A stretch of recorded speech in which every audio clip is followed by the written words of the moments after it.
Serial वसुधा में आया है जबरदस्त ट्विस्ट।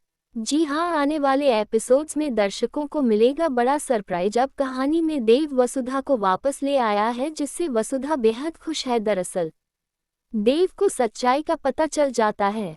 वो कजरी वाली आंखें किसी और की नहीं बल्कि वसुधा की ही हैं।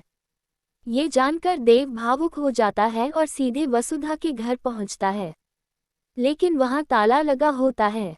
इसके बाद देव अविनाश के पास जाता है।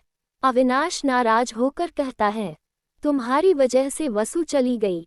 तब देव वादा करता है कि वह वसुधा को वापस लेकर आएगा। वह अविनाश को फोटो दिखाकर बताता है कि कजरी और वसुधा एक ही हैं। ये देखकर अविनाश भी खुश हो जाता है। इसके बाद दोनों भाई गांव के लिए निकल पड़ते हैं, वसुधा को वापस लाने के लिए। इधर सारिका बेहद परेशान हो जाती है कि अब वसुधा घर लौटकर फिर से सबका प्यार और सम्मान पाएगी। वाकई वसु घर लौट आती है। चंद्रिका जन्माष्टमी के सारे काम सारिका को सौंप देती है, झांकी तैयार करने से लेकर प्रसाद तक सब कुछ। अगली सुबह जब सभी झांकी देखते हैं तो बहुत खुश हो जाते हैं। झांकी शानदार बनी होती है। सारिका खुद इसका क्रेडिट लेती है और कहती है, देखो मासा, मैंने कितनी सुंदर झांकी बनाई है।